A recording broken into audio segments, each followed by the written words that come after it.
नमस्कार बाल मित्रों, ધોરણ 4 विषय हिंदी जेमा आज आपणे पाठ नंबर 17 टोपी और जूता भणीशुं। बराबर। पाठ नंबर 17 નું नाम शुं छे? टोपी और जूता। एनु गुजराती थशे टोपी अने बूट। एमां पहेला आपणे शब्द ज जोईए। चलो जोईए शब्दार्थ। बाटे बनाना। बाटे बनानानो अर्थ थशे मोटी मोटी वाटो करवी। बाटे बनानानो अर्थ शुं थशे? मोटी मोटी वाटो करवी। धूप। धूपनो गुजराती अर्थ थशे तड़को। धूपनो अर्थ शुं थशे? तड़को। इज्जत। इज्जतनो गुजराती अर्थ थाय इज्जतनो गुजराती अर्थ आबरू। शायद। शायदनो गुजराती अर्थ थशे भाग्ये ज, कदाच। बीजो अर्थ छे कदाच। भाव बढ़ना। भाव बढ़नानो गुजराती अर्थ थशे महत्व वधी जवुं। महत्व वधी जवुं। कीचड़। कीचड़नो अर्थ थशे कादव। कीचड़नो अर्थ शुं थशे? कादव। तो चलो आपणे हवे पाठ जोईए। पाठ नंबर 17 टोपी और जूता। टोपी। तू पैरों में रहता है, तू छोटा है। मैं सिर पर रहती हूँ, मैं बड़ी हूँ। जूता। मैं पैरों में रहता हूँ पर काम कितना बड़ा करता हूँ। टोपी। तू और बड़ा काम खाली बातें बताता है। बराबर। टोपी कहती है तू और बड़ा काम खाली बातें बनाता है। जूता कहता है देखिए, मैं पाँव को कंकड़, पत्थर, कांच आदि से बचाता हूँ। मेरे कारण मिट्टी कीचड़ में भी पाँव गंदे नहीं होते। टोपी कहती है मैं भी आदमी के सिर को धूप और धूल से बचाती हूँ। मैं आदमी की इज्जत बढ़ाती हूँ। जूता कहता है तू सिर पर न हो तो भी आदमी का काम चलता है, पर मेरे बिना तो काम बिल्कुल नहीं चलता। देख लो सड़क पर चलते लोगों को। टोपी शायद ही किसी के सिर पर हो, पर बिना जूते या चंपल के कोई नहीं होता। आज आदमी की इज्जत उसके जूतों से होती है। टोपी कहती है हाँ, आजकल तेरा भाव बढ़ गया है। कुछ भी हो, हम दोनों मनुष्य की सेवा करते हैं। सेवा ही हमारा धर्म है। हवे आपणे पाठનું गुजराती જોઈશું। ચાલો જોઈએ गुजराती। टोपी कहती है तू पैरों में रहता है, तू छोटा है। मैं सिर पर रहती हूँ, मैं बड़ी हूँ। एનું गुजराती થશે टोपी कहे छे તું પગમાં રહે છે, તું નાનો છે। હું માથા ઉપર રહું છું, હું મોટી છું।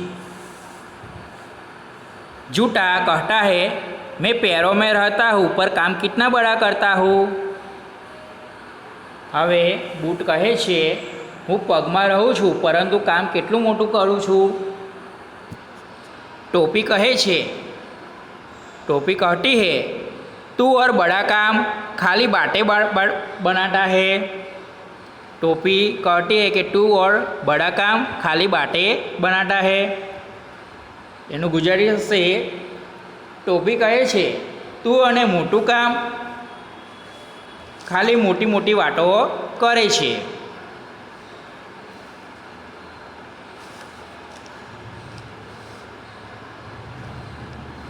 हवे आगळ जोईए आपणे।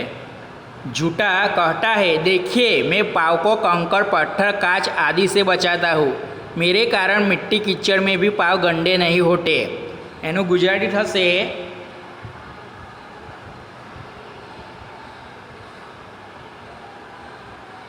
बूट कहे छे जोई लो। बूट शुं कहे छे? जुओ, હું પગને કાકડા, પથ્થર અને કાચ વગેરેથી બચાવું છું। મારા લીધે માટી અને કિચડમાં પણ પગ ખરાબ થતા નથી।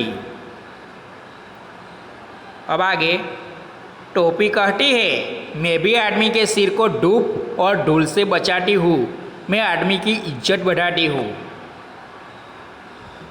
એનું ગુજરાતી થશે ટોપી કહે છે હું પણ મનુષ્યના માથાને તડકાથી અને ધૂળથી બચાવું છું। હું મનુષ્યની આબરૂ વધારું છું।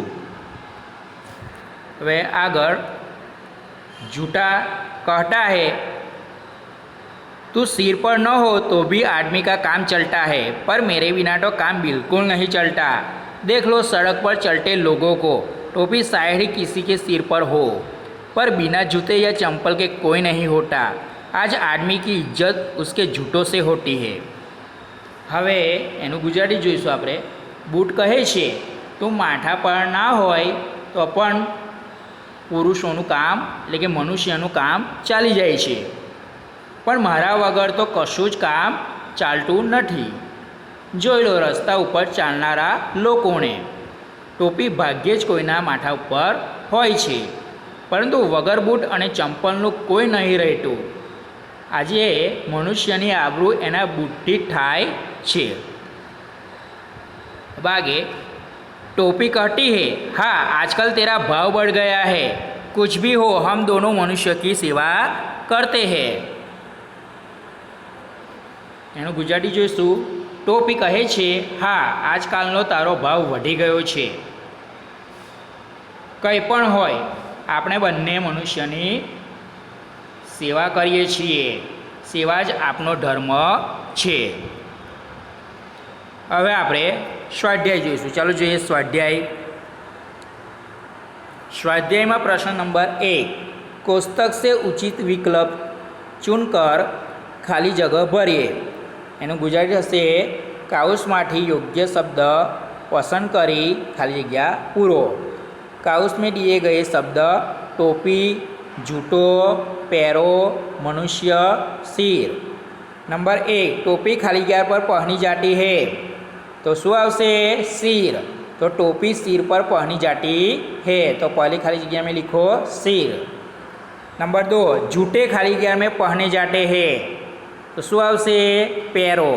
तो दूसरी खाली जगह में लिखो पैरों, जूते पैरों में पहने जाते हैं। नंबर 3, खाली जगह के बिना आदमी का काम चलता है। खाली जगह के बिना आदमी का काम चलता है तो किसके बिना आदमी का काम चलता है? टोपी। तो तीसरी खाली जगह में लिखो टोपी। टोपी के बिना आदमी का काम चलता है। नंबर 4, आज आदमी की इज्जत उसके खाली जगह से होती है तो शू आवशे जूटो। तो नंबर 4 में लिखो जूटो।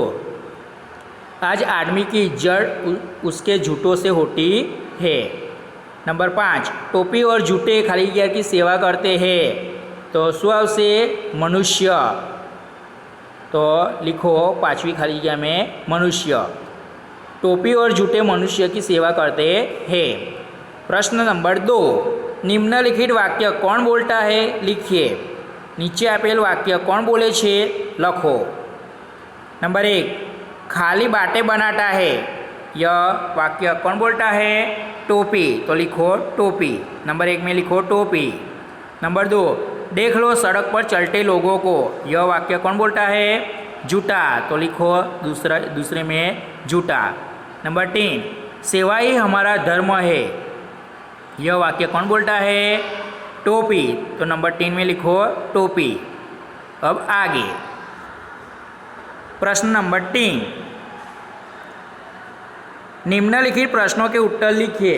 निम्नलिखित प्रश्नों के उत्तर लिखिए, लेकिन नीचे आपेला प्रश्नों का जवाब लखो। नंबर 1, टोपी खुद को बड़ी क्यों मानती है? तो उत्तर आवशे एनो जवाब टोपी सिर पर रहती है इसलिए टोपी खुद को बड़ी मानती है। नंबर 2, टोपी जूते को छोटा क्यों बताती है?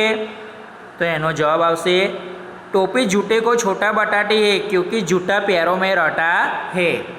नंबर 3, जूता पाँव की रक्षा किस तरह करता है? तो एनो जवाब आवशे जूता पाँव को कंकड़, पत्थर, कांच आदि से बचाता है और उसके कारण मिट्टी कीचड़ में भी पाँव गंदे नहीं होते। इस तरह जूता पाँव की रक्षा करता है। नंबर 4, टोपी किनसे सिर की रक्षा करती है? तो एनो जवाब आवशे टोपी आदमी के सिर को धूप और धूल से बचाती है। बराबर। अहिया आपणो पाठ नंबर 17 टोपी और जूता पूर्ण थाय छे। આજે આપણે જેટલું પણ જોયું છે એ બધું તમારે વ્યવસ્થિત રીતે એનો અભ્યાસ કરીને લખવાનું રહેશે। એમાં તમારે શબ્દાર્થ 5 વાર લખવાના છે। ત્યારબાદ ટોપી ઓર જૂટા હિન્દીમાં અને ગુજરાતીમાં પાઠ લખવાનો છે। ત્યારબાદ સ્વાધ્યાય તમારે 2 વાર નોટમાં લખવાનું રહેશે અને ચોપડીમાં પણ લખવાનું રહેશે। આભાર।